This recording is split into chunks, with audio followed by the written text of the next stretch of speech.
Hola, ¿qué tal? Bienvenidos a Historias de la Argentina Secreta. El programa de hoy tiene que ver con la libertad.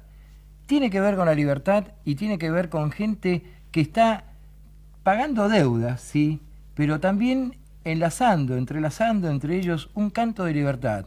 Paradojalmente, toda la acción transcurre en un presidio.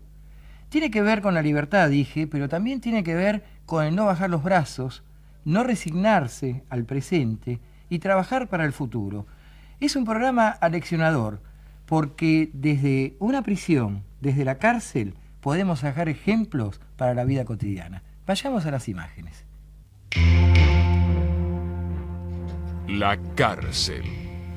Un mundo desconocido, amurallado, secreto, poblado por hombres con reglas propias, códigos herméticos, donde muros y rejas, cerrojos y candados sellan miles de historias personales, de marginalidad y abandono, de delitos y soledades inabarcables.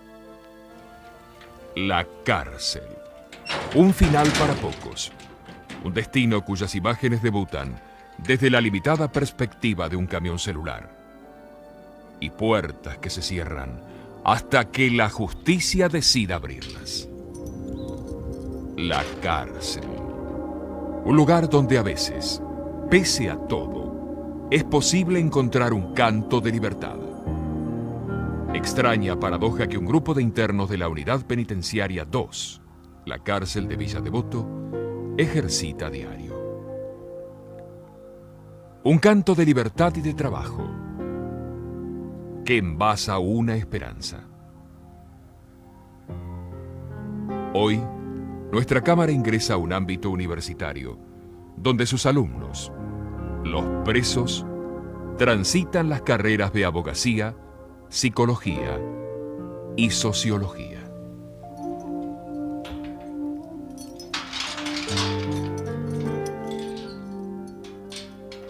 Un recinto que contrasta, sin dudas, con el contexto en el cual está instalado. Porque los pabellones de esta cárcel, como los de cualquier otra, albergan a gente de todo tipo, procesados, en este caso, por todos los delitos. Hombres que por imperio de la ley deberán pagar sus deudas o esperar que la justicia decida su condena o su libertad.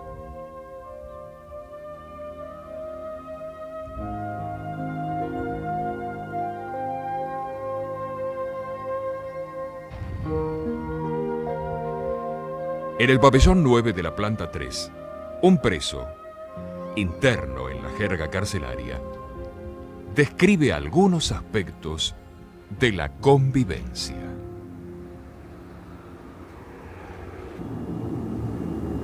Bueno, es una convivencia absoluta entre nosotros los internos, que está formada así en ranchadas. Lo que denominamos ranchadas vendrían a ser como pequeños grupos de internos, formados de 5 a 6 aproximadamente, en una total y absoluta convivencia. Alberto Consalvo tiene 44 años y hace unos pocos meses que habita este pabellón, conocido como La Villa. Él y sus compañeros queman sus días y sus horas, esos eternos minutos donde eluden pensar en el inexorable destino de sus procesos. Acá hay elementos para hacerlo y entre nosotros mismos cotidianamente lo hacemos de una u otra forma. Hacemos gimnasia, leemos, tratamos, por supuesto, de ser mejor cada día, para poder, evidentemente, ¿no?, reintegrarnos a la sociedad, que en definitiva es lo que nos mueve a todo, ¿no? Hay lugar para el arrepentimiento. Hay un lugar y un tiempo en esta vida para detenerse a pensar en el destino que nos toca. Preguntas que algunos eluden y otros se formulan una y otra vez, en soledad o en grupo, en las ranchadas o en esos terribles instantes, casi eternos, donde el espejo devuelve siempre el mismo gesto, la misma mirada, el mismo brillo de los ojos, imposible de apagar. Nunca me he arrepentido de nada en mi vida, pero como seres humanos que somos, cometemos errores y, por supuesto, pedimos un perdón y lo tenemos, ya sea de nuestra familia, ya sea de gente que tiene la importante función de digitar una condena o de perdonarnos.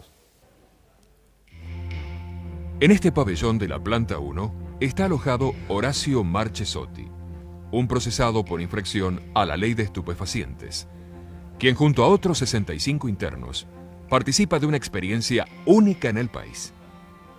Es alumno de la carrera de psicología que se dicta a través del convenio que el Servicio Penitenciario Federal firmó con la Universidad de Buenos Aires. Una innovación única en el país, que ha llamado la atención de criminalistas, jueces y especialistas carcelarios argentinos y también extranjeros.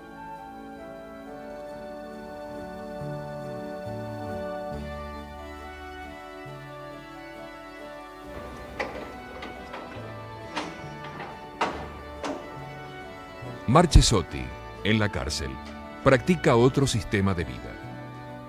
Su tiempo se agota en largas jornadas de estudio.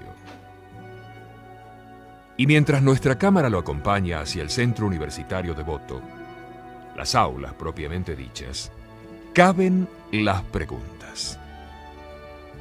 ¿Por qué? ¿Para qué? ¿Cuál es el objetivo de esta experiencia?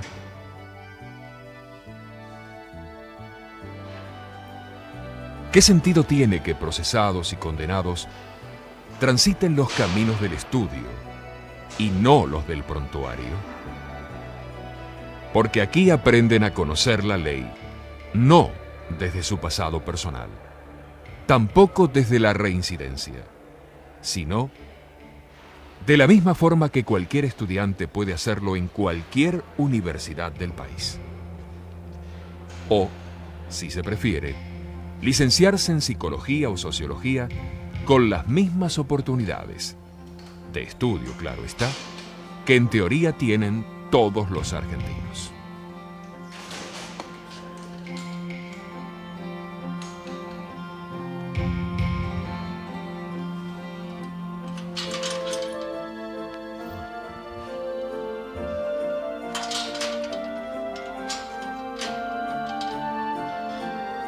La ley dice que el régimen penitenciario tiene por objeto la readaptación social del condenado. En En las cárceles se debe encarar un tratamiento educativo, curativo y asistencial y de cualquier otro carácter de que pueda disponerse, de conformidad con los progresos científicos que se realicen en la materia. Pero, ¿cómo empezó esta notable experiencia? Así la recuerda la licenciada Marta Laferrier, coordinadora del Centro Universitario Devoto por la Universidad de Buenos Aires. Bueno, se inicia en el año 85 a partir de un familiar, de un interno, que llega al ciclo básico común. En aquel entonces comenzaba también la experiencia del ciclo básico, para pedir por un hijo que si podía proseguir estudios en la universidad. Bueno, yo escucho eso y me acerco a esta persona para decirle que, bueno, que sí, que en este momento todo el mundo podía iniciar. Estábamos en el 85, el CBC precisamente trataba de solucionar el problema del ingreso a la universidad. Entonces ella me dice, bueno, sí, pero el problema estaba de que el hijo estaba preso, ¿no? En eso consistía la dificultad. Sí, crecer es difícil. Y todos, alumnos, profesores, autoridades penitenciarias y el resto de la población penal, debió trabajar duro y confiar en el proyecto. Porque, se sabe, no es fácil crecer desde la nada, y las utopías se concretan únicamente con la voluntad de hacer. En ese momento los alumnos podían rendir, pero podían preparar sus materias, y tengo entendido que era el servicio penitenciario quien trasladaba a los estudiantes a la universidad para poder rendir, ¿no es cierto? La idea no era esa, la idea era tratar de ver cómo hacer para entrar a un instituto de detención y poder realizar clases normalmente, es decir, no que el alumno saliera simplemente a rendir, sino comenzar un trabajo adentro de una unidad penitenciaria, que en ese momento fue Devoto. Eso fue posible, digamos, por la voluntad de dos instituciones que aceptan la propuesta, pero creo que esas dos instituciones también la aceptan en la medida en que había un escenario que lo permitía, que era la democracia, ¿no? Es absolutamente impensable que un proyecto de esta naturaleza lo hubiéramos podido realizar hace 10 años atrás, por ejemplo, ¿no? Esta historia, íntima y secreta, es también la historia de un diálogo posible, donde presos y guardiacárceles, cada uno en su lugar, advierten que un país, una sociedad, un hombre puede mejorar cuando tiene metas muy precisas, más allá de los cerrojos.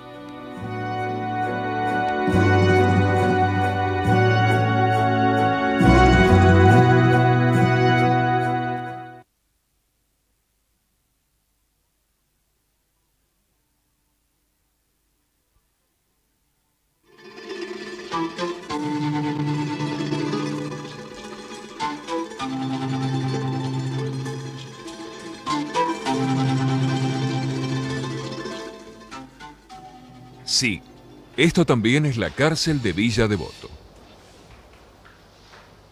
Conviene recordarlo, estamos en el sector educación de la planta baja del penal, donde profesores universitarios ingresan diariamente para dictar materias de derecho, psicología, ciencias sociales, historia y sociología.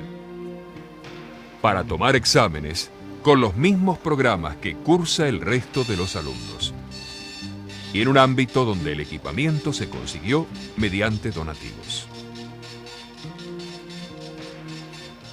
Un ejemplo de participación que Sergio Mauricio Schocklender, avanzado alumno de 2 carreras y vicepresidente del Grupo Universitario Devoto, evoca desde su propia experiencia. Una actitud en la cual cambió rebeldía por trabajo, motines por diplomas. Schocklender, con 22 materias aprobadas, es bachiller en Derecho y, tal como lo atestigua su ficha de estudiante, obtuvo altas calificaciones en sus exámenes. Yo me acerco a esto gracias a Mauro Minaglia. Nosotros nos conocimos en un motín como delegado de distintos pabellones y me propone estudiar. Él estaba estudiando ya en ese momento, acá recién empezábamos. Yo había querido intentar estudiar también en algún momento, pero lo había dejado. Y coincide, yo creo que el comienzo de todo esto coincide también con un cambio muy importante que se da en el país, que es la apertura democrática. Algo como lo que está sucediendo en el Centro Universitario de Devoto es impensable unos años atrás. Y para los que hemos conocido la cárcel durante la época del proceso militar y después, a pesar de todas las deficiencias, a pesar de todos los problemas, a pesar de todo lo que sucede, estamos en condiciones de apreciar el valor que tiene un poco toda esta democracia que está viviendo. El Centro Universitario de Devoto es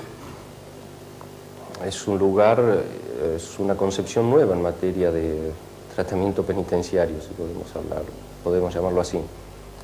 Es un lugar donde reglas de juego que tradicionalmente eran impensables como válidas para los detenidos, comienzan a tener sentido y comienzan a funcionar. Sergio y sus compañeros, sin embargo, no son alumnos comunes y corrientes. Aunque vivan para el estudio y estudien por demás. Y porque son inteligentes no se llaman engaños. Son universitarios y, como tales, tienen obligaciones y deberes. Pero también son internos en el Instituto de Detención de la Capital Federal.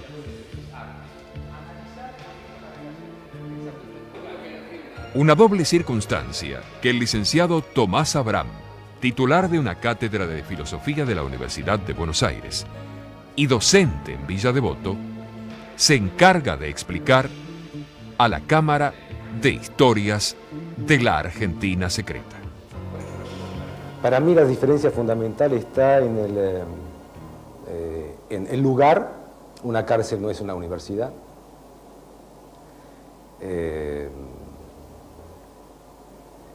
El solo hecho de que uno se va y los estudiantes se quedan, eso ya cambia todo el estado emocional del que da clase.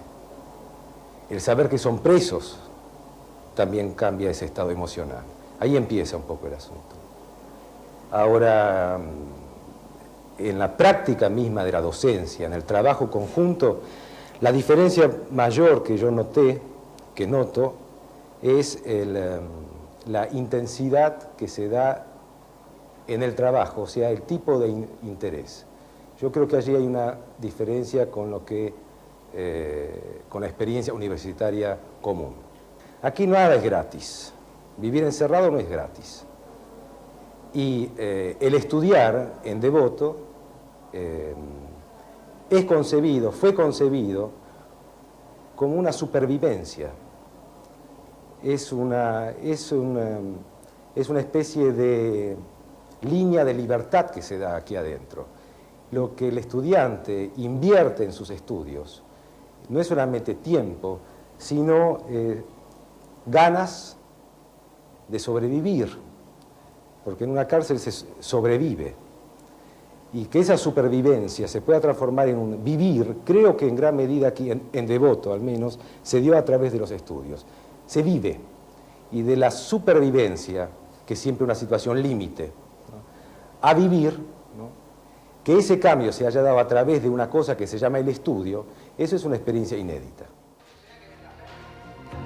Conviene insistir, estamos en el interior de un penal, conociendo un centro universitario modelo, donde sus protagonistas, presos, profesores y oficiales del Servicio Penitenciario Federal, trabajan en torno a un único objetivo: la dignidad de las personas. Cada uno de los participantes de esta búsqueda pone lo suyo, como lo hace desde su puesto de trabajo el alcalde mayor José Roberto Rupel, jefe del Centro Universitario Devoto. Un hombre que desde Rivera, su ciudad natal, aprendió que la vida se mide a través de pequeños gestos, necesarios también para abrazar anchísimos horizontes, aunque las rejas marquen límites. Indudablemente se trata de una experiencia que, a pesar de tener sus años ya de vida, no deja de enseñarnos diariamente cosas nuevas. Indudablemente que esta experiencia lleva a que tal vez el trato mío hacia ellos sea el mismo que pudiese realizarse para con otros internos, pero las necesidades, los objetivos de ellos varían radicalmente. Entonces, el aprendizaje está en tener que agudizar constantemente el ingenio para ir solucionando los problemas que se pueden ir presentando diariamente en esto que, como te decía, es totalmente atípico para el Servicio Penitenciario Federal y totalmente atípico también en lo que hace a la función diaria de un oficial del Servicio Penitenciario Federal. Desde las calles del barrio de Devoto se ignora lo que realmente encierra una cárcel. Y los internos, encapsulados en sus vivencias, viven sus propios proyectos. Los de algunos consisten en esperar una sentencia, la absolución de un juez, la condena. Otros, los protagonistas de esta historia, optaron por poner sus horas en positivo, apostar a sí mismos. Y en esa actitud, casi sin proponérselo, descubrieron que la libertad es también un estado de ánimo. Aunque existan largos pasillos, puertas que se cierran, rejas, afectos que esperan, y donde los golpes bajos duelen únicamente cuando se baja la guardia, cuando el abandono ocupa todas las horas del día. Si eso ocurre, se sabe, la libertad ya no se respira, aunque se viva sin rejas ni candados.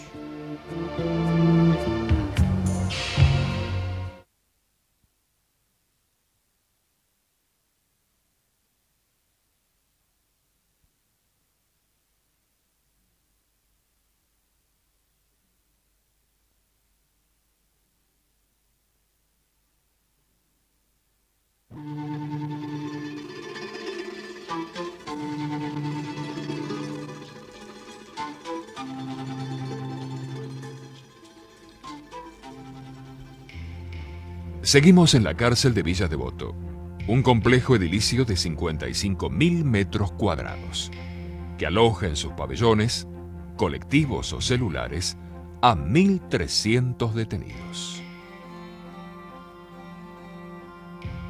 Aquí hay lugares de trabajo, una herrería, una carpintería, una pequeña imprenta, un taller mecánico.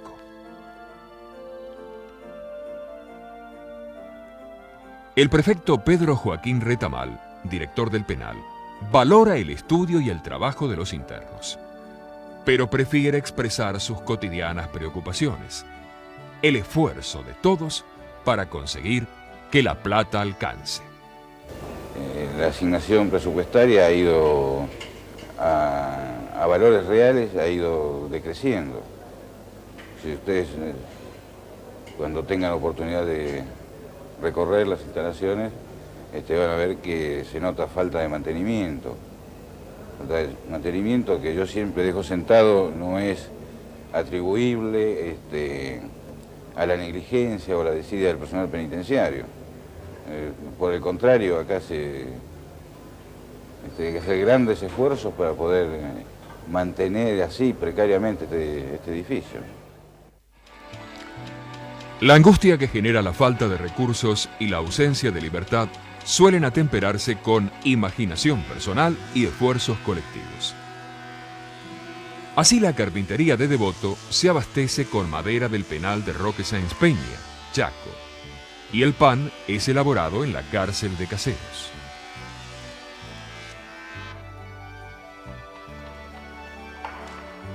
En el caso del Centro Universitario Devoto, todos los materiales que allí existen fueron donados por empresas privadas y fundaciones. Como los libros de la biblioteca donde Horacio Marchesotti se enfrasca en lectura y reflexiones personales.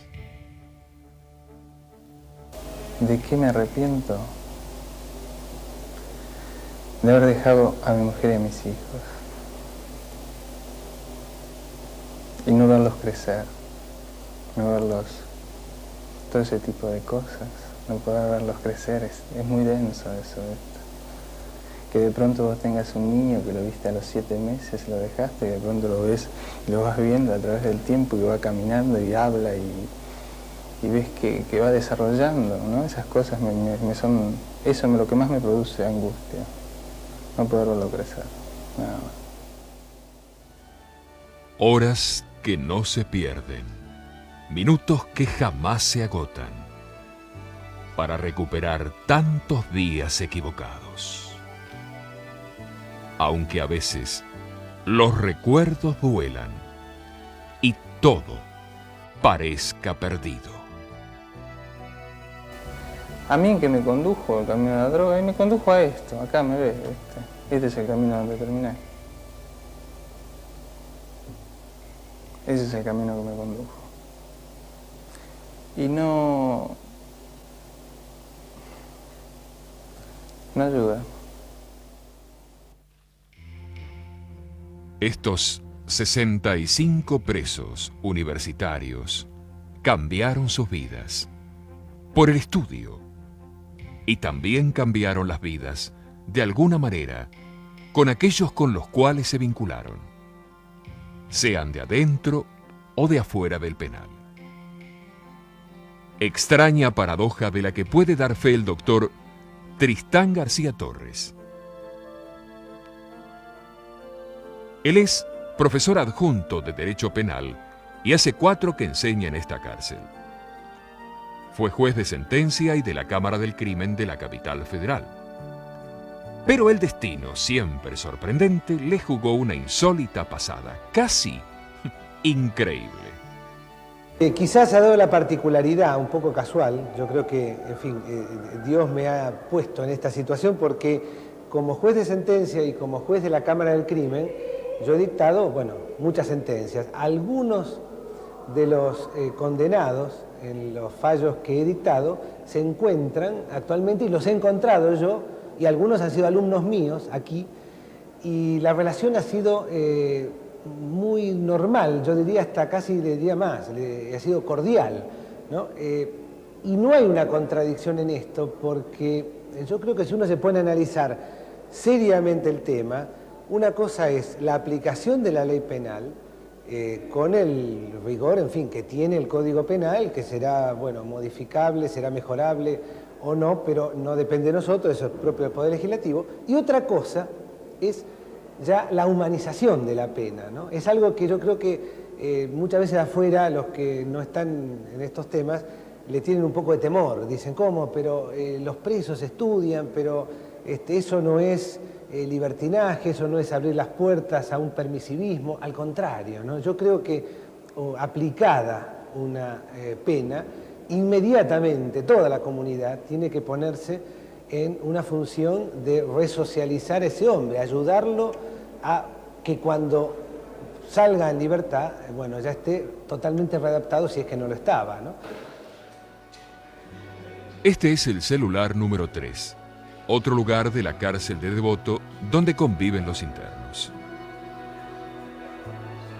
En una de estas 23 celdas vive Jacobo Isaac Grossman, quien lleva 18 años en prisión.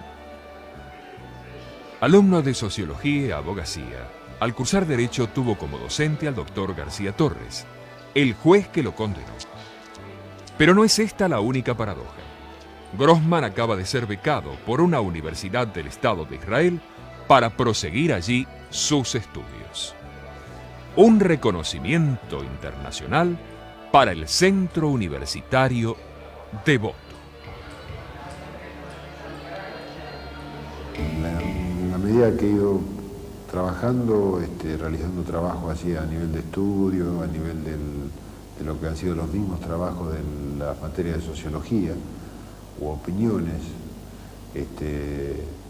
se fue haciendo una relación y un día recibí la sorpresa de que me becaban para estudiar en la Universidad Hebrea de Jerusalén, con el arancel de la universidad paga, con los gastos de alojamiento y también con una renta mensual. Por otro lado, ya fue prácticamente aprobada una beca de la Universidad de Buenos Aires, donde también son estímulos trascendentes, ¿no?, por las calificaciones, por el rendimiento, para que siga adelante en este camino. Ni siquiera por mi mamá, bueno, no voy a volver a la cárcel, porque ojalá yo llegue a encontrarme con ella viva, pero aunque no ocurra eso, yo no vuelvo a la cárcel. Pero no es que no vuelva a la cárcel porque me voy a hacer matar antes de entrar a la cárcel, es porque entendí que la cuestión no pasa por mejorar el estilo del delito, sino por cortar la vinculación con el delito. Y esto, bueno, es una absoluta convicción. Opciones y cambios. De eso se trata, de asumir el estudio como un desafío para modificar una realidad adversa.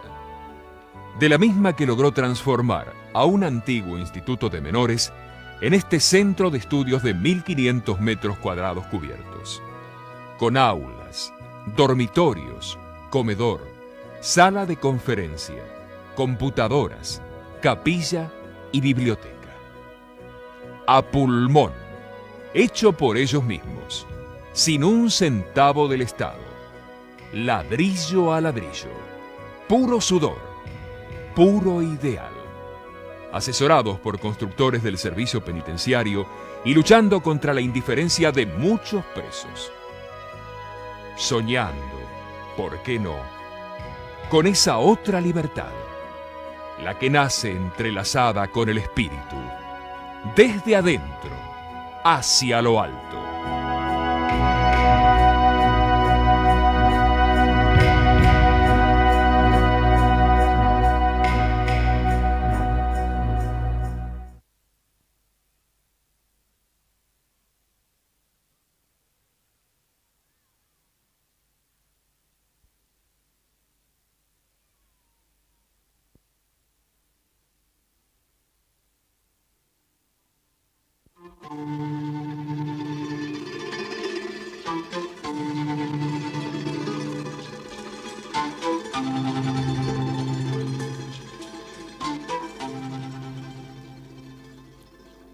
Villa Devoto, barrio y cárcel, vidas cotidianas, signadas por los afueras y los adentros.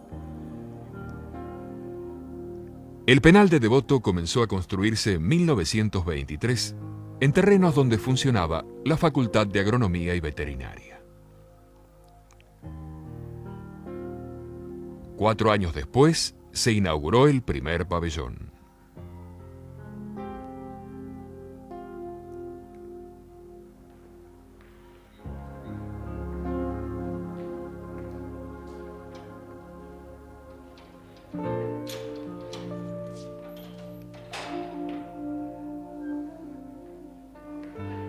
Respecto del centro universitario, todos reconocen a la hermana María Elena, quien donó la capilla, y a la licenciada María del Huerto Sandra, que gestionó el equipamiento como a 2 de sus principales promotoras. María de las Nieves Ameneiros, quien consiguió los primeros libros, fue quien alentó a todos y luchó sin desmayos para lograr que el centro abriera sus puertas.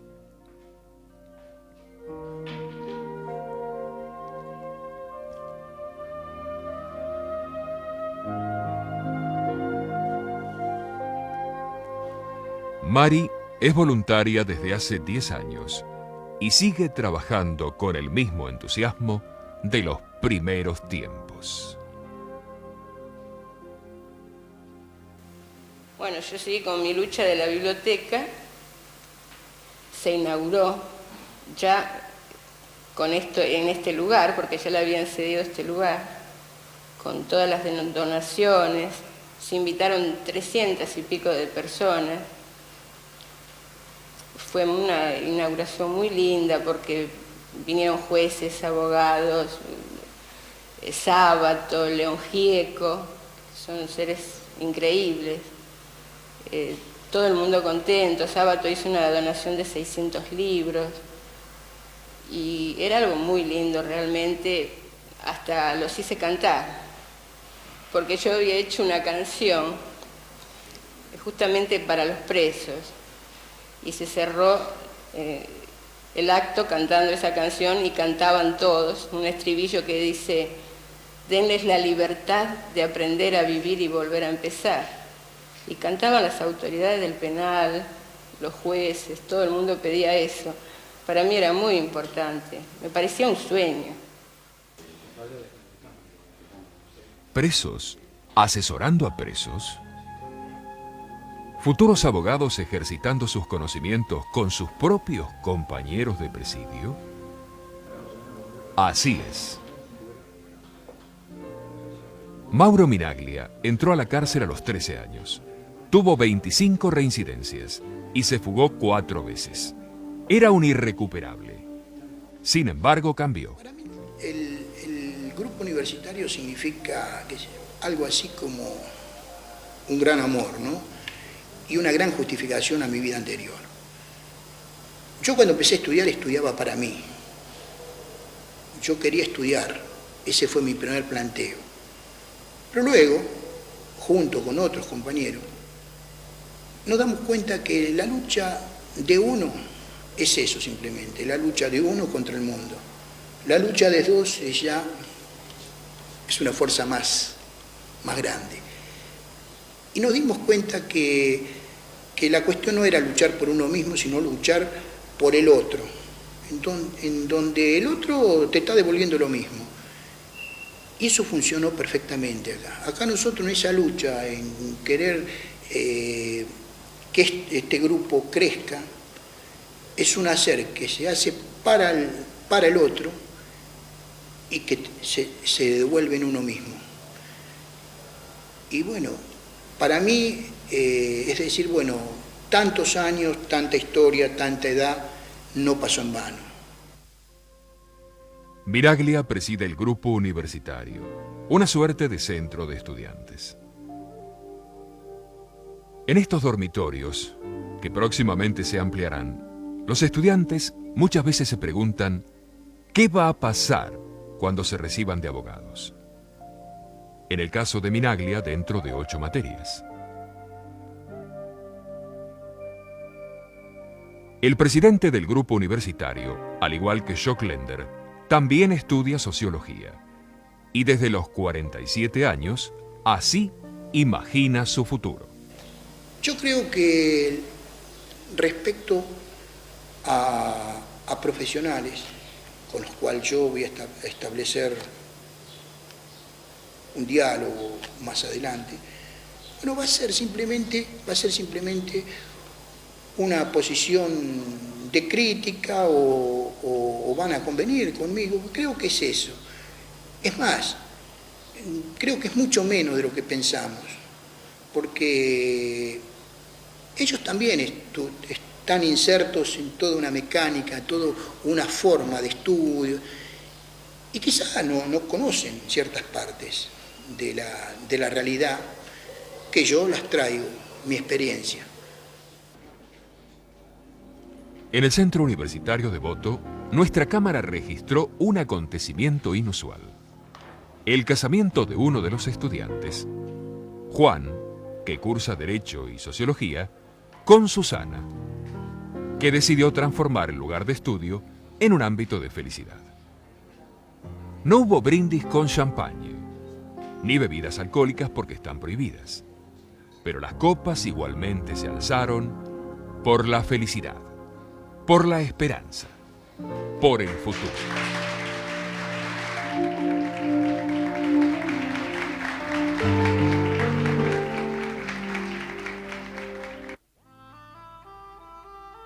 Esta es la historia de cómo es posible, aún en una cárcel, pensar en positivo. Porque nadie es una isla, como dijo el poeta, y el destino de cualquier hombre nos afecta, porque él es parte de la humanidad y actor de su propio canto de libertad. Un canto susurrado, en este caso, pero canto al fin. Por eso, algún día, cuando alguien transite estos pasillos finales de su vida carcelaria, cuando la última puerta deje paso a la vida y suenen las campanadas de libertad, entonces, ese día, alguien sabrá por quién doblan las campanas. Tocarán por él, repicarán por él, y las manos que entonen los badajos serán las manos de una sociedad que se alegra por el retorno del hijo pródigo, porque nadie es una isla, y todos tenemos que ver con todos, que ver, oír, tocar, cantar, llorar y vivir por todos.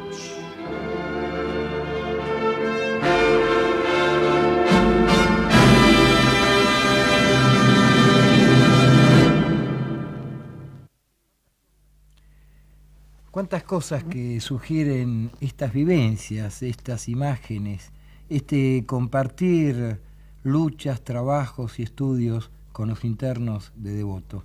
Trabajo que realizó nuestro amigo Pablo Reingold, se incorpora al equipo, ya hizo algún otro programa, y bueno, y convivió con ellos y de alguna manera él también se asumió como interno de esta realidad. Una realidad que pasa, como hemos visto, por la educación también. Y viendo acá en el pequeño diccionario la palabra educar, uno no puede menos que reflexionar sobre todos estos sinónimos. Dirigir, enseñar, instruir, iniciar, profesar, documentar, perfeccionar, desarrollar las facultades intelectuales y morales, perfeccionar los sentidos. ¿Cuántas cosas que sugiere la palabra educar? Tantas como la palabra vida y como la palabra libertad.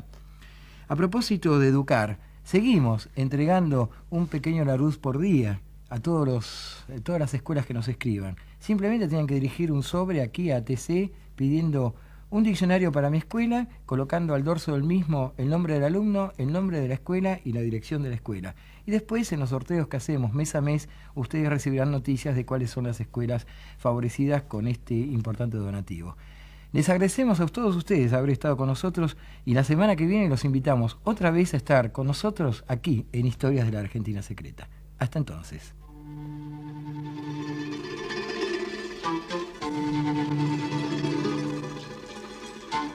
Usted también puede asistir a estas Historias de la Argentina Secreta a través de Radio Nacional y la cadena celeste y blanca de emisoras argentinas. Los domingos entre la 1 y 2 de la tarde. Y además puede escuchar estas Historias de la Argentina Secreta también por numerosas emisoras privadas de todo el país.